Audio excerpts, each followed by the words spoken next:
अड़ी presented by doctor ortho Ayurvedic oil and capsules, जोड़ों के दर्द की बेजोड़ दवा।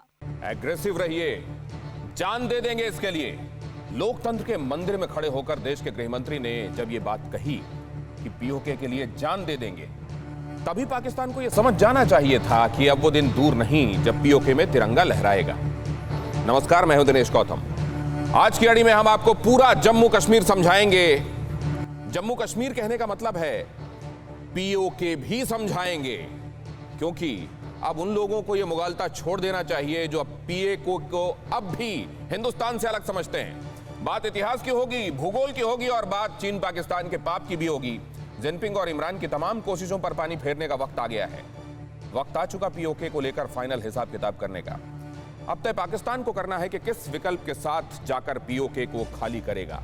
आज की अड़ी में हम उस विकल्प को लेकर भी अपने खास मेहमानों के साथ बातचीत करेंगे, लेकिन सबसे पहले सुनिए भारत को, जिसने खुलेआम कह दिया है कि खाली करो जमीन।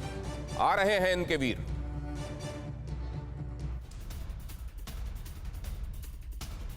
पीओके में चुनाव पर भारत की दो टूक। भारतीय विदेश मंत्रालय का क्लियर मैसेज, पाकिस्तान का पीओके पर अवैध कब्जा।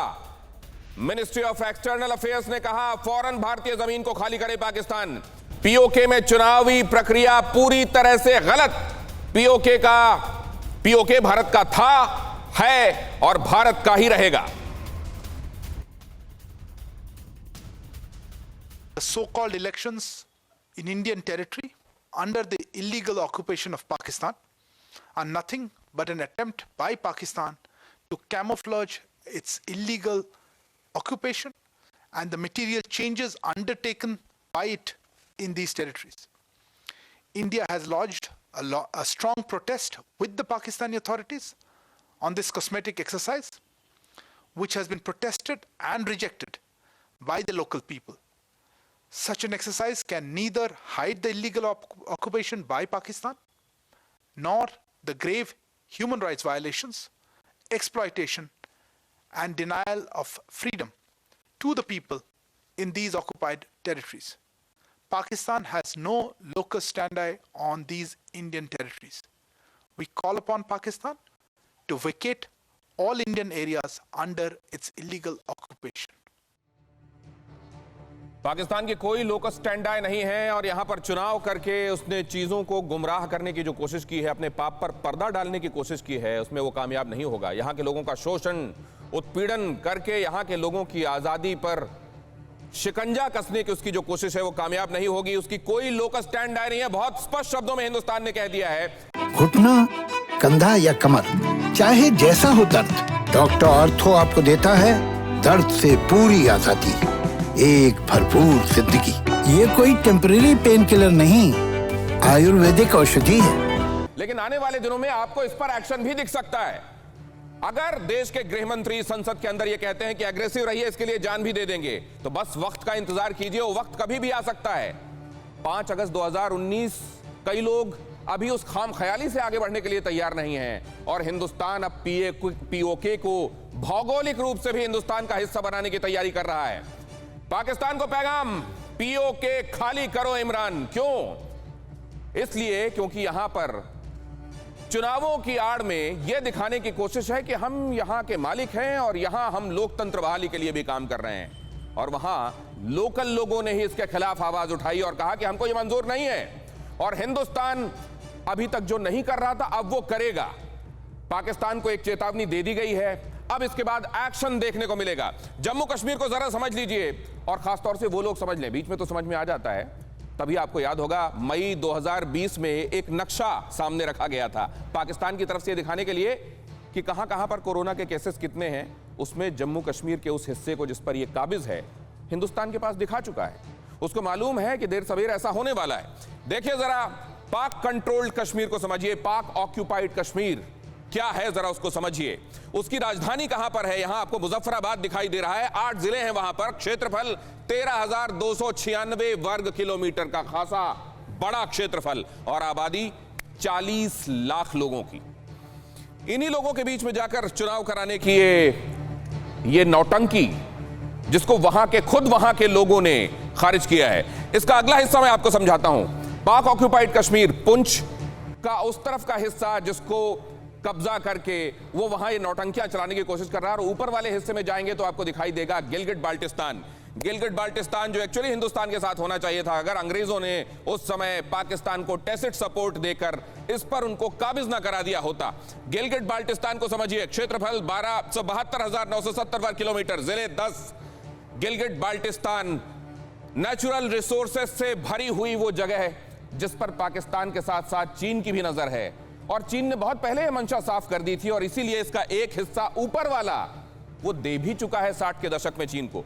आइए वो भी आपको आगे दिखाता हूं, लेकिन पहले आपने देखा कि पुंछ के पास का वो इलाका कौन है, पाक ऑक्यूपाइड कश्मीर, ऊपर गिलगिट बाल्टिस्तान का इलाका। आइए आगे चलते हैं और आपको बताता हूं ट्रांस काराकोरम ट्रैक, जिस बारे में मैं आपको बात कर रहा था, नेचुरल रिसोर्सेज से भरे हुए, टैक्टिकली उस जगह पर पोजीशन जहां से सियाचिन ग्लेशियर पास में है, और एक्चुअली जो तिराहे की तरह वहां पर लोगों को आवागमन की टैक्टिकल एडवांटेज देता है। यह है वो काराकोरम ट्रैक सियाचिन ग्लेशियर के पार, जिसको 60 के दशक में चीन को दे दिया गया, और चीन ने बाखुशी इस तोहफे को स्वीकार भी कर लिया। 5,800 वर्ग किलोमीटर का ये जो जगह है, यहां पर कई बार चीन अब अपने फाइटर प्लेन्स भी प्लेस करने की कोशिश करता है, और जाहिर है इस जगह से यहीं से आगे निकालते हुए वो सीपैक भी ले जाना चाहता है। इस बारे में आगे विस्तार से मैं चर्चा करूंगा। आपने देख लिया वो कौन से हिस्से हैं जहां पर अनाधिकृत रूप से ये चीन और पाकिस्तान काबिज हैं। पीओके में कैसे लहराएगा फिर तिरंगा, पीओके में तिरंगा लहराने के तरीके क्या होंगे? एक युद्ध होगा, विकल्प जो सीधा सीधा होगा, युद्ध में हासिल करे भारत इसको। दूसरा हो सकता है कि स्थानीय लोगों को साथ में ले, और स्थानीय लोगों में खासतौर से वो लोग जो हिंदुस्तान के साथ मेजॉरिटी है, जो चाहती है कि हम हिंदुस्तान के साथ जाएं, उनकी आवाज को मुखर, लेकिन जो भी आवाज मुखर होने की कोशिश करती है उसको दबा दिया जाता है, गला घोटने की कोशिश होती है। अमजद अयूब मिर्जा हमारे साथ जुड़ेंगे, जो कि ऐसे ही एक नेता है, सिविल सोसाइटी की आवाज है, लेकिन उनको वहां रहने नहीं दिया जाता, एग्जाइल में उनको रहना पड़ता है। और आपको तीसरे विकल्प के तौर पर आप इस्तेमाल कर सकते हैं कि आप इतना प्रेशर बनाएं फाइनेंशियल एक्शन टास्क फोर्स की तरफ से कि फिर उसकी एवज में, क्योंकि आप जानते हैं पाकिस्तान ये एक बहुत बड़ी कमजोर नस है, फाइनेंशियल एक्शन टास्क फोर्स के जरिए आप जानते हैं कि अपनी जमीन से ऑपरेट करने वाले आतंकवादियों को कसना, उन तंजीमों पर लगाम लगा पाना, और ये इस जगह का इस्तेमाल लॉन्च पैड के तौर पर करना इंडिया के अगेंस्ट।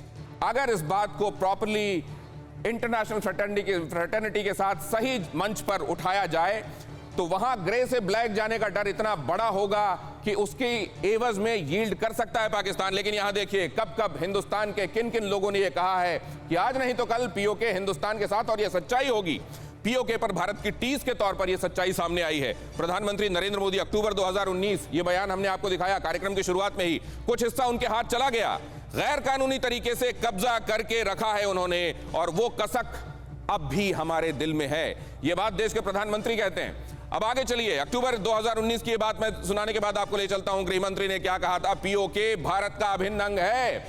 उन्होंने यह भी कहा था कुछ लोगों से जो सदन में बैठे हुए थे कि क्या आप इसको नहीं मानते, एग्रेसिव रहिए और इसके लिए तो हम जान तक दे देंगे। गृह मंत्री अमित शाह, अगस्त 2019 का उनका यह बयान, और उसके बाद ही आपने वो रियलिटी देखी जिसको आज तक उस पार के लोग पचा नहीं पा रहे हैं। पीओके पर भारत की टीस, पाकिस्तान से सिर्फ पीओके पर बात होगी, किसी और मुद्दे पर बात नहीं होगी। देश के रक्षा मंत्री ने स्पष्ट कर दिया था, रक्षा मंत्री राजनाथ सिंह का बयान अगस्त 2019 का। भारत का इरादा क्या है वो आपने देख लिया, कहां पर कौन काबिज है और किस तरीके से काबिज है वो भी आपने देख लिया। अब किस बात की देर है और कितना टाइम बाकी है, इस पर बात करेंगे। एक्सपर्ट से हमारे साथ जुड़ रहे हैं खास मेहमान, हमारे साथ लेफ्टिनेंट जनरल कुलकर्णी आज की शाम इस बहस का हिस्सा हो रहे हैं। उनसे खास तौर से, क्योंकि आप जानते हैं ऑपरेशन मेघदूत, उनकी बहादुरी के किस्से अब भी सुनाए जाते हैं। वो जीवित किंवदंती हैं जो हमारे साथ इस चर्चा में हिस्सा लेने के लिए बैठे हुए हैं। उनसे हम समझेंगे इस इलाके का महत्व और कब तक में ये हकीकत बनकर हमारे सामने होगा, हम उनसे समझेंगे। जावेद गफ्फारी हमारे साथ जुड़ रहे हैं, पाकिस्तान से पत्रकार। पाकिस्तान की तरफ से पाकिस्तान की बातें रखना उनकी मजबूरी होती है, लेकिन उधर से आपको ठीक ठीक ये पता चल जाता है कि एक्चुअली नजरिया क्या है उधर। जावेद गफ्फारी हमारे साथ होंगे, हमारे साथ अमजद अयूब मिर्जा आपको तीसरी विंडो में नजर आ रहे हैं, जो कि पाकिस्तान के एक्टिविस्ट हैं, एग्जाइल में हैं और पाक ऑक्यूपाइड कश्मीर के लोगों की आवाज, सशक्त आवाज। लेकिन मजबूरी देखिए कि वहां पर जो भी सच कहता है उसको वहां रहने नहीं दिया जाता। विवेक काटजू साहब हमारे साथ जुड़ रहे हैं, इस पूरे इलाके को बहुत अच्छे से समझते हैं और अफगानिस्तान में जो अभी उथल पुथल चल रही है उसके रेमिफिकेशंस भी आपको समझा सकते हैं, क्योंकि अफगानिस्तान में लंबा अनुभव उनका है काम करने का। उनका स्वागत करता हूं। विशाल चंद्रा रिसर्चर हैं IDSA के, और खासतौर से वो पहलू आपको बता सकते हैं जो कई बार नजरअंदाज हो जाते हैं और बेहद महत्व के होते हैं। आप सभी का स्वागत करता हूं। Good evening all. लेकिन सबसे पहले, जैसा हमने अभी आपको बताया कि ये तो तय हो गया, और कई बार हमने कुछ नक्शों में पाकिस्तान के भी देख लिया कि वहां एक तबका ये मानता है कि एक्चुअली असलियत क्या है, लेकिन अब इसका हल कब तक मुमकिन है और अभी पेच सामने क्या क्या है? जनरल कुलकर्णी, आप ही के साथ शुरुआत करना चाहता हूं। मैं ये कहूंगा कि पाकिस्तान जो है हर हमेशा एक झूठ जिसे बोलते हैं नापाक हरकतें करता है।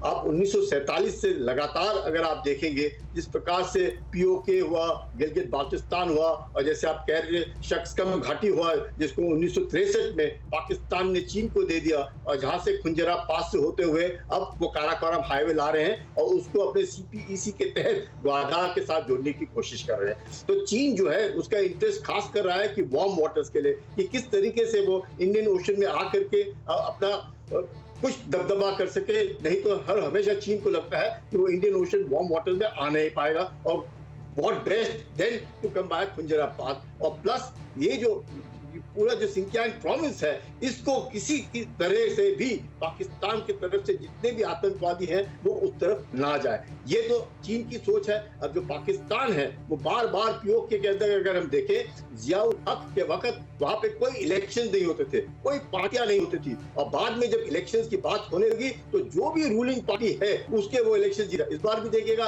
कि इमरान खान की पार्टी 25 सीट लेकर के आ गई, PPP आ गई, अब PMLN आ गई, तो ये चाहे वो 11 सीट हो, 600 बाकी छोटे छोटे लोग पार्टी जो है वो लेकर के।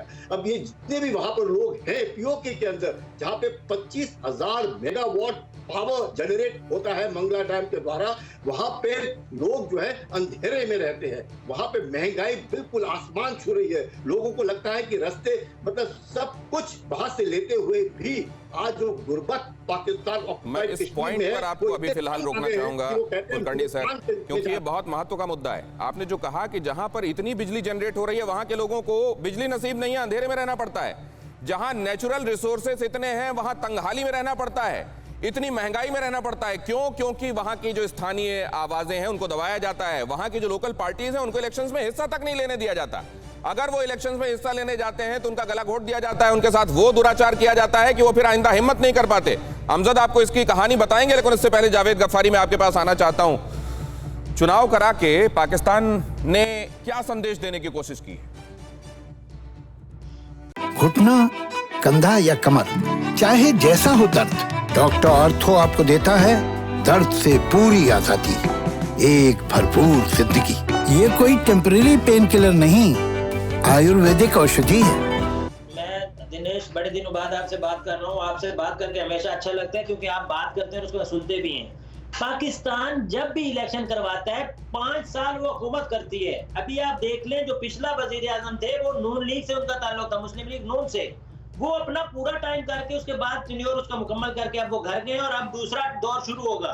पाकिस्तान के अंदर 2 नंबरी नहीं होती। आप मुझे बता दें, इंडियन ऑक्युपाइड कश्मीर में कौन सी हुकूमत ने टाइम पूरा किया है? हालांकि वो भी आप इलेक्शन वैसे ही करवाते हैं। अगर आप कहते हैं, अगर हमारे पे इल्जाम लगा रहे हैं कि हम इलेक्शन मैनिपुलेट करते हैं, तो आप तो इलेक्शन करवाते ही नहीं है। आपके 50,000 सैनिक एक्स्ट्रा आप लगा देंगे वहां पे, स्थानीय लोगों को हिस्सा नहीं लेने देंगे। आप 5 साल की तो मियाद रखते हैं, आप चाहें तो 10 साल चलवाइए सरकार।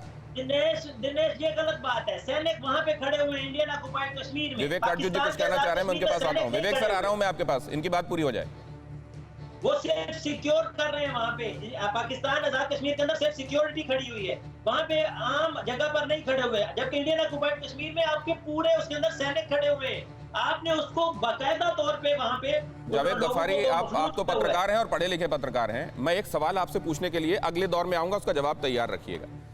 पाकिस्तान के संदर्भ में यहां के लिए, पाक ऑक्युपाइड कश्मीर के लिए और गिलगिट बाल्टिस्तान के लिए मैंडेट क्या रहा है हिस्टोरिकली? क्या उसको करना चाहिए, किससे परहेज करना चाहिए? ये जरा आप ऐतिहासिक रूप से बताइएगा कि actually Pakistan, what Pakistan is suppose to do and what Pakistan is not suppose to do, और उसमें क्या ऐसा आप मानते हैं जो ज्यादती की श्रेणी में आता है, आप समझते हैं सब कुछ जेन्युइन है। मैं आपके पास आऊंगा, लेकिन अमजद अयूब मिर्जा साहब, क्या दिखता है आपको वहां का मुस्तकबिल? क्या होगा आगे? बन गई सरकार एक बार फिर से? देखिए, मुस्तकबिल के बारे में तो मैं हमेशा ही पुरुम्मीद रहा हूं, लेकिन हाल जो है हमारा इस वक्त वो बड़ा बुरा है और हम हाल से बेहाल हैं। ये बात कर रहे हैं, आपने जिक्र किया पानी का। देखिए, 5 दरिया बहते हैं, लेकिन हमारे घरों में पानी के नलके नहीं है, हमारे लोगों के घरों में, देहातों में और छोटे कस्बों में, और पाइपलाइन तक पानी की इन्होंने नहीं बिछाई, और हम जाके दूध चश्मों से पानी हमारी औरतें भर के लाती हैं। बिजली जो है उसकी लोड शेडिंग इतनी ज्यादा है कि 18 घंटे हमारे घरों में बिजली नहीं आती। आटा जो है पूरे पीओजेके में आटे का हर डिपो इस वक्त बंद पड़ा है, क्योंकि आटा है ही नहीं। जो पंजाब से ब्लैक में आटा खरीद के लाए थे, उसमें चोकर मिली हुई है जो गाय भैंसों को खिलाई जाती है, और उससे लोग बीमार हो रहे हैं। मैं किस किस चीज का यहाँ पे जिक्र करूं? इन्होंने कहा इलेक्शन कराए जाते हैं, इलेक्शन करवाए नहीं जाते, इलेक्शन जो है वो मुसल्लत किए जाते हैं हमारे ऊपर। इनको बताएं खुदारा, जो जम्मू कश्मीर में पंचायत के इलेक्शन हुए हैं, जो डीडीसी के इलेक्शन हुए हैं, इनको उनके बारे में बताएं। 90% से ऊपर टर्नओवर लोगों की रही है वहां। यहाँ पे कई पोलिंग स्टेशन में पोलिंग डालने के लिए कोई गया ही नहीं है। इसके अलावा इन्होंने यहाँ पे खुली गुंडागर्दी की है। ये कहते हैं कि इंडिया में जम्मू कश्मीर में फौज है, तो वो फौज आज से नहीं है, वो फौज तो 27 अक्टूबर 1947 से है, जब इन लोगों ने हमला किया और हमारे महाराजा ने हिंदुस्तान को फौज भेजने के लिए कहा। लेकिन पीओजेके में इस वक्त मुझे ये बताएं कि 12 ब्रिगेड पाकिस्तान की फौज इस वक्त पीओजेके में क्या कर रही है, और उस 12 ब्रिगेड फौज में कई ब्रिगेड ऐसे हैं जिनका हुजूम 1.5 गुना के बराबर है। तो वो क्या कर रहे हैं? तोली पीर पे भारत ने कब्जा किया आके। ये ड्रोन जो पहुंचाए हैं पीओजेके में, ये इंडिया इसका अगर यहीं पे जवाब नहीं लूंगा तो ये बातें कहीं खो जाएंगी। मैं अगले मेहमानों से माफी के साथ यहां थोड़ा रोक रहा हूं और वापस जावेद गफ्फारी के पास जाना चाहता हूं। उससे पहले अब्दुल समद याकूब हमारे नए मेहमान हमारे साथ जुड़ गए हैं। Good evening sir. लेकिन उससे पहले गफ्फारी बात पूरी कीजिए। दिनेश जी, इन्होंने जो बातें की, यकीन करें एक भी बात सच्ची नहीं है। आजाद कश्मीर के अंदर कोई बिजली का इस तरह का शॉर्टफॉल नहीं है जो इन्होंने बताया। हेल्थ के हवाले से मैं कहता हूँ बेहतरीन अस्पताल वहां पर मौजूद है, जहां पर वो तमाम मौजूद है, वहां पे फैसिलिटीज मौजूद है। नंबर 3, इन्होंने पानी का मसला बताया, वहां पे कोई पानी का इशू है ही नहीं। ये एरिया बता दें कौन से एरिया के अंदर है, मैं कसम खाता हूँ, मैं खुद जाऊंगा उस एरिया से जाकर रिपोर्टें करके दिखाऊंगा।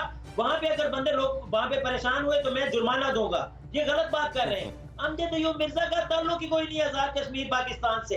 ये वहां पे बैठे हैं, तो ये क्या खुश है कि इंडियन ऑक्युपाइड कश्मीर के अंदर जो हो रहा है इसके ऊपर अमजद अयूब मिर्जा को कोई तकलीफ नहीं है?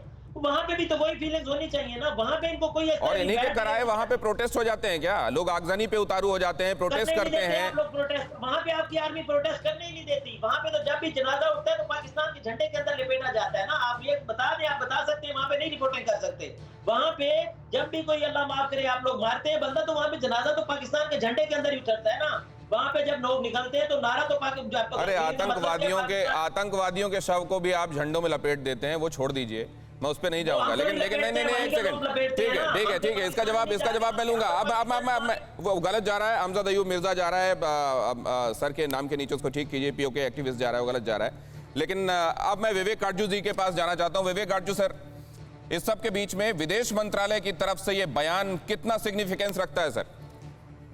देखिए, विदेश मंत्रालय ने वही बयान दोहराया है जो कि भारत की दरअसल पोजीशन है कश्मीर, जम्मू कश्मीर के निस्बत। ये जम्मू कश्मीर का जो हिस्सा है, उसकी जो भूमि है, और अब लद्दाख, यूनियन टेरिटरी लद्दाख की जो भूमि है वो पाकिस्तान के अवैध कब्जे में है। और हमने सिमिलर समझौते के तहत ये कमिटमेंट करी हुई है कि इसको हम बातचीत से हल करेंगे। लेकिन एक और बात मैं पूछना चाहता हूं, जो हमारे पाकिस्तानी दोस्त बैठे हैं वो बहुत बखान रहे हैं पीओके के बारे में, चुनावों के बारे में। एक छोटा सा सवाल है, जो भी कैंडिडेट पीओके का भरता है अपनी कैंडिडेसी का फॉर्म, उसको ये एक कमिटमेंट देनी पड़ती है। क्या मैं गलत कह रहा हूं तो मुझे बताएं। उसको कमिटमेंट देनी पड़ती है जिसमें वो पाकिस्तान पर अपनी लॉयल्टी दिखाता है। कि he is loyal to Pakistan. एक तरफ से कहते हैं आजाद है कि इसका फैसला यूएन रेजोल्यूशंस में होगा, और दूसरी तरफ पाकिस्तान के संविधान के तहत ये है, और जम्मू पीओके के संविधान में जो भी उनका संविधान कहलाता है उसके तहत वो कैंडिडेट कहता है कि पीओके की जो भी मुस्तकबिल है वो पाकिस्तान के साथ है, इंडिपेंडेंस की बात नहीं करता है वो। और अभी इमरान खान ने कहा कि हम पाकिस्तानियों और ये पीओके के लोगों को इजाजत देंगे कि वो तय कर लें, तो उन पर पूरा एक जितना पाकिस्तान का राजनीतिक तबका है वो टूट पड़ा कि आप ये कैसे कह रहे हैं, ये संविधान के गलत है।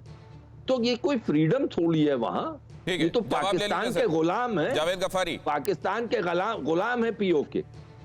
पाकिस्तान, मैं पाकिस्तानी हूँ, मैं आजाद कश्मीर में जमीन नहीं खरीद सकता, मैं वहां का ओनर नहीं बन सकता। आजाद कश्मीर का जो सवाल पूछा उसका जवाब दीजिए भाई, कि वो कैंडिडेट साइन हल्फ उठाता है नहीं उठाता है पाकिस्तान के लिए लॉयल्टी दिखाने के लिए। और आजाद कश्मीर के साथ है, पाकिस्तान और आजाद कश्मीर साथ है। आपने बता दिया, आपने बता दिया कि वो आजाद नहीं है, वो आपका गुलाम है। मैं लॉयल रहूंगा, मैं भी हक वो आपका गुलाम है, आपने दिखा दिया। ऐसी कौन सी बात है, मैं हक दे रहा हूँ ना, मैं पाकिस्तानी हूँ, लेकिन मैं कह रहा हूँ कि लेकिन वो आप कहते हैं वो तो आजाद है, वो आजाद कहाँ है, वो तो आपका गुलाम है, उसको तो आपने गुलाम बनाया। गुलाम वो अपने फैसले तो खुद करता है ना, वज़ीर-ए-आज़म वही खुद फैसले नहीं करता है, आपकी गुलामी करता है।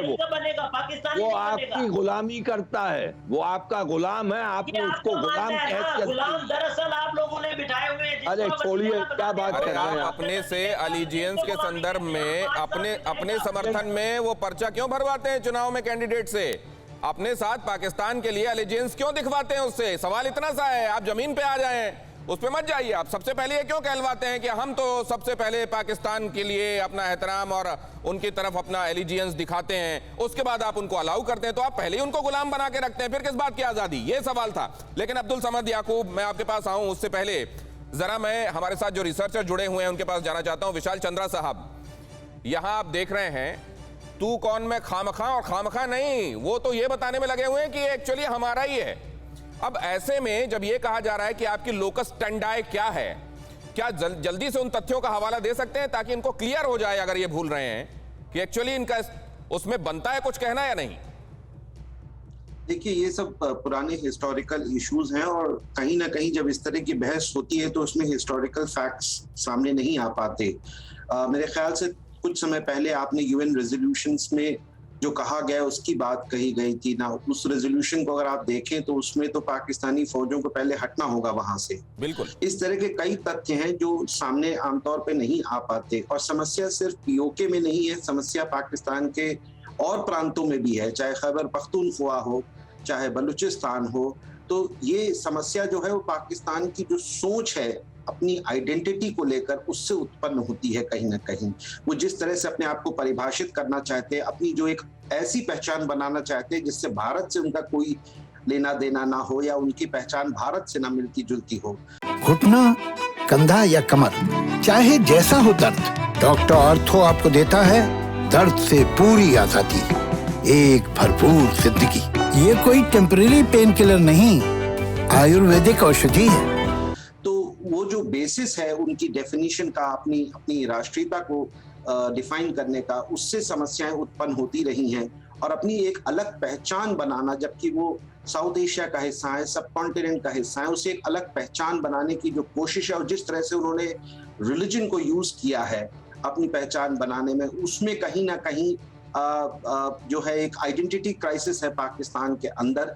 और इसी वजह से, और जो प्रोपेगेंडा मशीनरी है उसको देखते हुए आम आदमी के लिए समझ पाना बड़ा मुश्किल हो जाता है पीओके में कि उनकी लीगल स्टेटस क्या है, उनका कॉन्स्टिट्यूशन स्टेटस क्या है, और ये भी समझना मुश्किल हो जाता है कि वो किस हद तक पाकिस्तान का हिस्सा है और कितना इंटीग्रेटेड है, या लेकिन मैं अलग पहचान है। इसमें एक ओपिनियन और लेना चाहता हूं सर।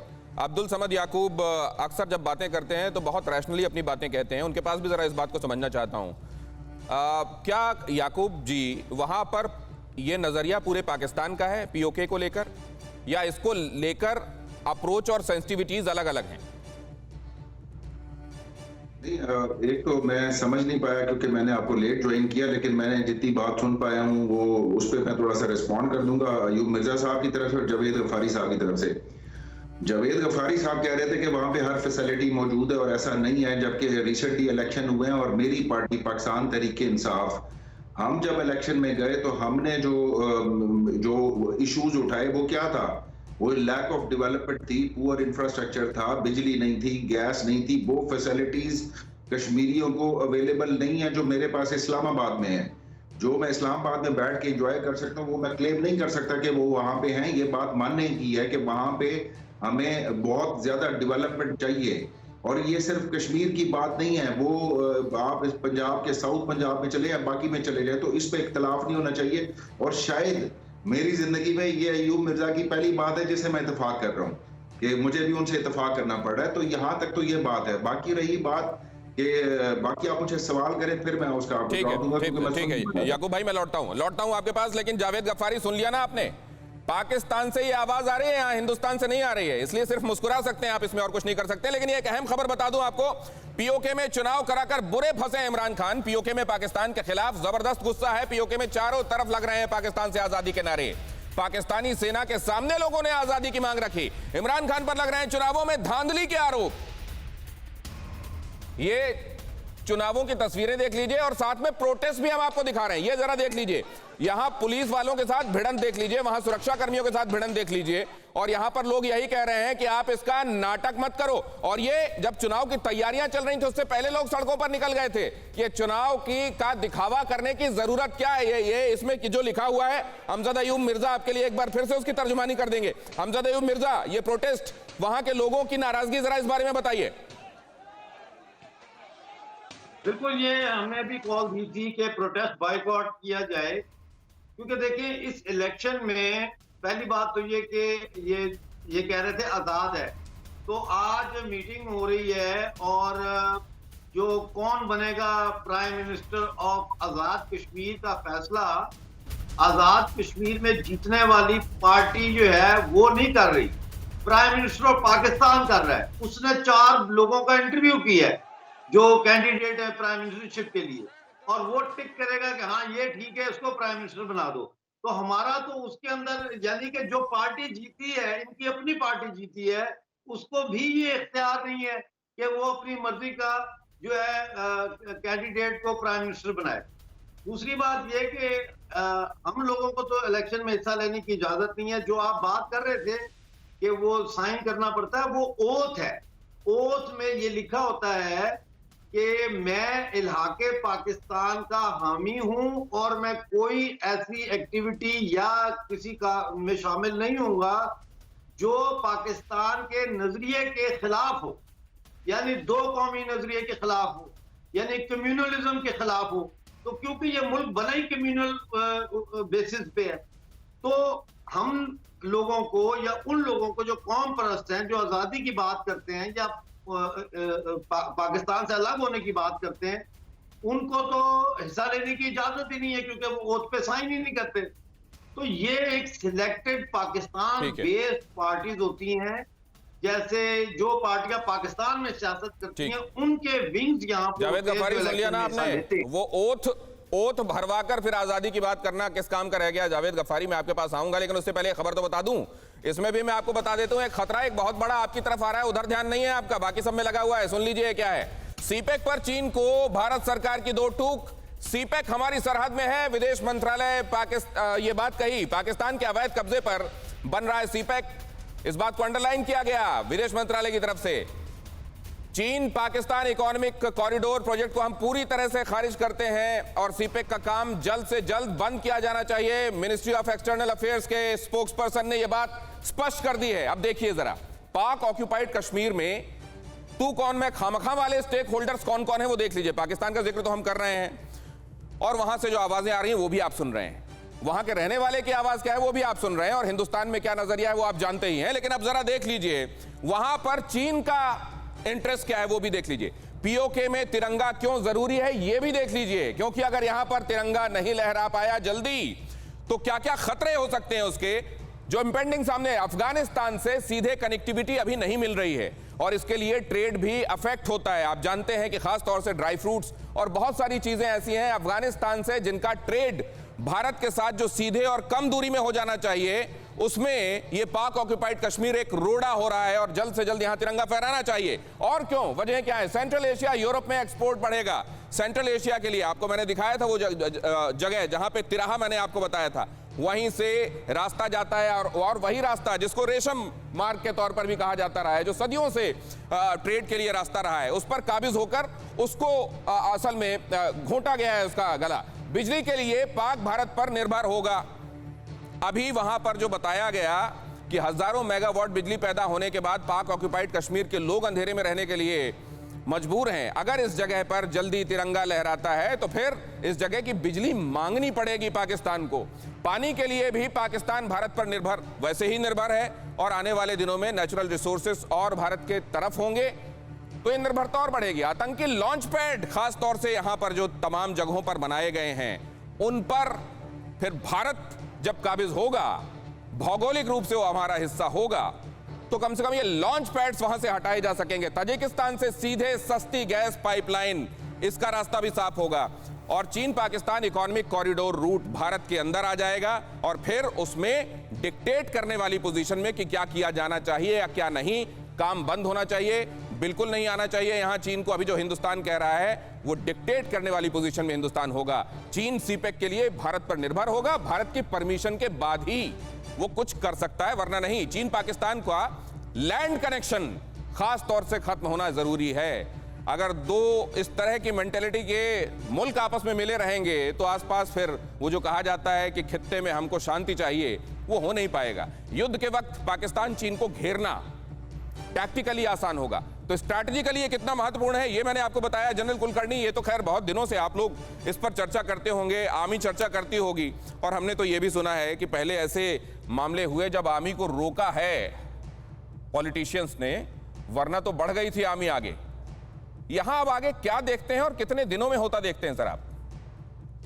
दिनेश, अगर आप देखें वापस 1947 और 48 की लड़ाई में अगर चीज फायर ना घोषित किया होता तो हम लोग गिलगित बाल्टिस्तान में होते, इसमें भी कोई शक नहीं है। और गिलगित बाल्टिस्तान जो भाग है वो ऐसा एक भाग है जो चीन के साथ जुड़ता है, इसलिए चीन जो है उसका मकसद ये है कि किसी प्रकार से भी सिंकियांग प्रोविंस के अंदर यहाँ से किसी प्रकार से भी कोई भी आतंकी संगठन सिंकियांग प्रोविंस में ना जाए, इसलिए वो खुंजरा पास से होते हुए पूरा गिलगित बाल्टिस्तान से, जैसे आप कह रहे हैं, China Pakistan economic corridor, China Pakistan economic corridor जो यहाँ से गुजर रहा है, जैसे हम, और वो चाहता है ग्वादार पे जाकर के मिलना। चीन का शुरू का जो उसकी मांग थी वो था कराची पोर्ट, तो पाकिस्तान ने कहा कराची पोर्ट नहीं, हम आपको ग्वादार डेवलप करने के लिए देंगे, और ग्वादार डेवलपमेंट के लिए चीन मान गया और उस पर 60 अरब डॉलर का निवेश किया है, जिसमें वो कह रहे हैं कि पाकिस्तान को फायदा होगा। पाकिस्तान के जो खुद वहां के जो लीडर्स हैं ये कह रहे हैं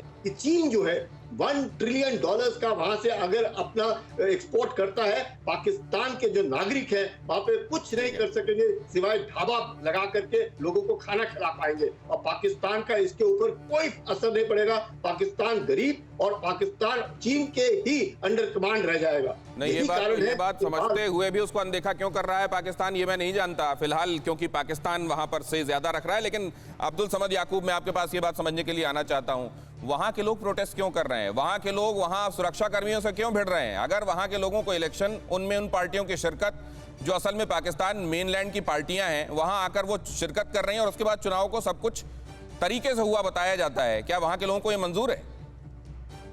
देखें दिनेश जी, पहली बात तो ये कि जो पहले तो बहुत पहले 20-30 साल पहले तक तो लोकल पार्टी जो कश्मीर की थी वो वहां पे पॉपुलर थी, लेकिन क्योंकि मेन स्ट्रीम मीडिया हमारा, हम वो भी शेयर करते हैं, हमारा सब कुछ एक ही है, तो हमारी पार्टीज PTI, PP, PMLN ये वहां पे ज़्यादा प्रोमिनेंट हो गई, पॉपुलर हो गई। तो क्योंकि वहां पे वो उन इलेक्शन कमीशन के तहत लोकली PTI रजिस्टर्ड है, प्रोटेस्ट जो हो रहा है कि जिसमें पहले मरियम नवाज ने एक ट्वीट शेयर की जिससे ये बात फैली, वो है खुद मुख्तारी के हवाले से, आज़ादी के हवाले से नहीं है। यहाँ पे शायद हम थोड़ा सा गलतफहमी का शिकार हो रहे हैं कि कश्मीरी पाकिस्तान से आज़ादी मांग रहा है। अगर वो खुद मुख्तारी की बात करता तो खुद मुख्तारी तो हम उसके हक में हैं। और फिर जब प्राइम मिनिस्टर ने ये कह दिया कि अगर कश्मीरी ये चाहें कि जब ये दोनों मकबूजा कश्मीर और ये हमारा आज़ाद कश्मीर, अगर ये कल को कोई इनका इकट्ठे हो जाते हैं और ये कल को चाहते हैं कि उनको किस तरह से रहना है, ये फेट वो डिसाइड करेंगे उसकी, कि वो पाकिस्तान के साथ रहना चाहते हैं या आज़ाद रहना चाहते हैं। और हम तो उनको खुली ऑफर करते हैं कि ये बेसिकली। आप किस बात पर विवेक काटजू कमेंट करना चाहते हैं? विवेक काटजू साहब। तो यानी इमरान खान साहब जो हैं वो यूएन रेजोल्यूशन से हट गए, क्योंकि यूएन रेजोल्यूशंस में तो इस आजादी की कोई बात नहीं। इनसे पूछे जी। यूएन रेजोल्यूशन में देखिए, पहले थी सीज फायर। जब नेहरू जी गए थे वहां पे यूनाइटेड नेशन में, तो पहला उसका जो था वो सीज फायर था। सीज फायर के बहुत दोनों पाकिस्तान और उनके दरमियान हुआ, फिर एलओसी, फिर उसके बाद प्लेबिसाइट था। प्लेबिसाइट में जाहिर बात है वो ये था कि पाकिस्तान अपनी मिलिट्री पीछे हटाएगा, इंडियन पीछे हटाएंगे, लोकल एडमिनिस्ट्रेशन होगी, ऑब्जर्वर्स होंगे, उनमें प्लेबिसाइट होगा। अब वो तो 70 साल में नहीं हो सका डेफिनेटली, ना पाकिस्तान ने आर्मी पीछे हटाई, ना इंडिया ने पीछे हटाई। कुछ कह रहे हैं विवेक काटजू, उनकी आवाज दीजिए। माफी चाहता हूं, यूएन रेजोल्यूशंस में आजाद स्वतंत्र कश्मीर का कोई जिक्र नहीं। अगर इमरान खान अब उसकी बात कर रहे हैं तो फिर वो यूएन रेजोल्यूशंस पर नहीं, उसके अलग अलग बात कर रहे हैं। और अगर एक बार पाकिस्तान का वजीर आजम यूएन रेजोल्यूशन से हटता है तो फिर यूएन रेजोल्यूशन खत्म। वैसे भी यूएन रेजोल्यूशन खत्म हो गए हैं, वो दुनिया के यूएन रेजोल्यूशन की तरफ देखती भी नहीं है। खाली पाकिस्तान है जो यूएन रेजोल्यूशन का राग अलापता है। लेकिन अब अच्छा है कि इमरान खान भी इनडायरेक्टली ही सही इसको मान गए। याकूब, देखिए यहाँ पे हम शायद एक बात को समझ नहीं पा रहे कि जब यूएन रेजोल्यूशन ये कहता है कि प्लेबिसाइड करवाएं और दोनों मिलिट्री वेकेट हो जाए वहां से, अब जब 70 साल होने को हो गए हैं और वहां से दोनों मिलिट्रीज वेकेट नहीं हुई और आपने आर्टिकल 370 भी हटा दी है, तो अभी अगर वही तो कहा जा रहा है कि यूएन रेजोल्यूशन में इधर के कश्मीर के संदर्भ में कोई बात नहीं थी, उस कश्मीर के संदर्भ में बात थी जो पाकिस्तान ऑक्यूपाइड है और उसके बारे में। और वो यही कहा जा रहा है कि हम तो वैसे भी कह रहे थे कि ये ठीक नहीं है, अब पाकिस्तान भी अगर ऐसा कर रहा है तो वो खुद ही खारिज कर रहा है। अब जरा अमजद अयूब मिर्जा, इस सब के बीच में आप क्या, ये आपने कहा बड़े पुरुम्मीद है, लेकिन किस बात पर पुरुम्मीद है? और खुद मुख्तारी और आजादी का जो फर्क समझाया जा रहा है, वो फर्क समझ में आ रहा है आपको? देखिए, मेरी बात मुकम्मल होने दीजिएगा। पहली बात तो ये कि वहां पे ये नारा लगता है, हम क्या मांगे आजादी, ये नारा लगता है। वहां ये नहीं लगता नारा, और रिकॉर्डिंग आपके पास है, दिखा सकते हैं आप। वहां ये नारा नहीं लगता, हम क्या मांगे खुद मुख्तारी। खुद मुख्तारी एक अलग चीज है, वो कहते हैं हम क्या मांगे आजादी, लेके रहेंगे आजादी, ये नारे वहां लगते हैं। दूसरी बात ये है कि ये जो साहब हैं याकूब साहब, ये ऐसे बात करें, आप अपनी बात पूरी कीजिए अमजद। ये ऐसे बात कर रहे हैं जैसे पेडिस्टल से बंदा खड़ा होकर बात नहीं करता, कि बादशाह बात करता है कि हम ऑफर कर रहे हैं। और भाई ये होता है कौन ऑफर करने वाले, इन्होंने हम पे कब्जा किया हुआ है। मेरी बात गौर से सुनिए। देखें, जब जंग होती है ना, जंग जैसे सेकेंड वर्ल्ड वॉर थी, तो बहुत सारे जंगी कैदी बन जाते हैं फौजी, वो उनको किसी जजीरे में ले जाते हैं, वहां वो रहते हैं, वो इंतजार करते हैं कि जंग खत्म होगी तो हम यहां से छूटेंगे। लेकिन उनको जिनीवा कन्वेंशन उनको उस जेल से फरार होने के हक से महरूम नहीं करता। वो वहां बैठ के भी कभी खंदक खोदने के जरिए, कभी दीवार फलांगने के जरिए वो जेल खाने से निकलते हैं। राइट। मैं ये समझता हूँ तौर पर कि भारत मेरा देश है, भारत एक बहुत बड़ा मुल्क है, उसको 70 साल अपने आप को संभालने में लगे, उसको कीड़े मकोड़े लगे हुए थे अंदर भी और बाहर से भी, लिहाजा सब्र किया। लेकिन हम नाउम्मीद नहीं हुए, हमें पता था भारत जो है वो अपने जो जरूरी चीजें करके हमारी तरफ रुख करेगा, हमें जेल खाने से दिलाएगा। ठीक है। अब मैं आपको ये बताता हूँ कि हम क्या मैं अमजद साहब वक्त कम है, ये आपने इंपॉर्टेंट टिप्पणी की है कि हम जेल खाने में हैं और जेल खाने से हमको आजादी मिलेगी। जावेद गफ्फारी। अमजद अयूब मिर्जा एक शायर हैं और इस वक्त वो बयान कर रहे हैं कि मुझे भारत की शहरियत दे दे। तो आप दे दे दिनेश जी, इतने अच्छे बंदे को आप क्यों बाहर रखना चाहते हैं? ये इतने अजीम आदमी हैं, वो कह रहे हैं देश मेरा भारत है। हमने कभी मना नहीं किया, आपको भी आना हो तो स्वागत है। हाँ, तो वो आना चाहते हैं ना, तो आप नहीं स्वागत कर सकते, उनको आपके बड़े वाले नहीं लेंगे। ये आप सिर्फ इधर स्वागत कर सकते हैं टीवी पर तो मुझे भी आप स्वागत करते हैं। टीबी हुआ तो आप तो समाज को भी नहीं, आप अप्लाई कीजिए, आपको नागरिकता भी दे देंगे। बस ये है कि फिर आपको थोड़ा सा नजरिया बदल लेना पड़ेगा।